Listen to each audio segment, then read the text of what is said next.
Hi hello welcome to Sanvi's tours and travels. ప్రస్తుతానికి మనం airport వచ్చినాం. మన బండి కాదు, మన అన్నది 12 సీటర్ అనమాట. చిన్న బండి ఇది, దీని గుడ్డు అంటారు.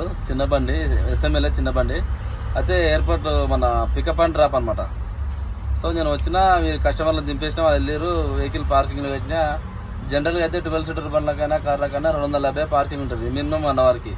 ఒకవేళ 1 అవర్ దాటిందనుకో ఇంకో 250 పడుతుంటుంది. ఒక 500 600 అట్లా అవుతుంటుంది. అంతకు మించి ఎక్కువ కాదు. ఎప్పుడు నేను చాలాసార్లు వచ్చినా, చాలాసార్లు వెహికల్ పెట్టినా అంతే ఉంటుండే.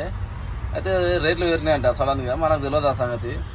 బండి పెడితే 2 గంటలు ఆయన 2 గంటలకు 1500 వేసినాడు. 1500 బిల్లు వేసినాడు. ఒక చూడు సార్ బిల్లు, ఇది బిల్లు కనిపిస్తుందా? 1500 వేసిండు. ఎవ్రీ హాఫ్ అన్ అవర్కి 500 అంట.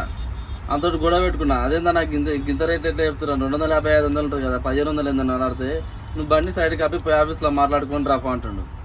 ఈ ఆలోచించిన ఆఫీస్కి ఆడుకోయి వాళ్ళతో మాట్లాడుకొని వస్తే మళ్ళీ అర్థం అంటది, మళ్ళీ 500 వేస్తాడు. కస్టమర్లు ఏమో మొత్తుకుంటారు. అంటే వాళ్ళు అంటారు ఈ ఆడికి నాకు అదే మాట్లాడతారు, టైం వేస్ట్ ఎందుకు చేస్తామని. ఏం చేస్తామని 1500 కట్టేసి రిసిప్ట్ తీసుకొని వచ్చిన. రేట్లు పెరిగినాయంట. ఎవ్రీ హాఫ్ అన్ అవర్కి 500 అంట, 500. నువ్వు ఎంతసేపు పడుతుందో ఆయన 500 వేసుకుంటూ పోతూనే ఉంటారు. 3 గంటలు ఆగిన అనుకో 2000 కట్టాల్సిందే. ఇది సిచ్యువేషన్. ఎవరన్నా పెద్ద పనులు తీసుకొని వచ్చేటోళ్ళు ఆలోచించండి. హాఫ్ అన్ అవర్కి 500 అంట. కస్టమర్ తోటి ముందే మాట్లాడుకోండి. పాప మనోనికి బండి మనకి తెలియదు అనమాట, మన అన్నకి ఇట్లా రేట్లు పెరిగినాయని.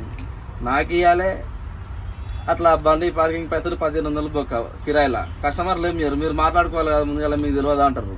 లాస్ అయింది ఎవరు? మనమే కదా. సో చూసుకోవాలి, జాగ్రత్త.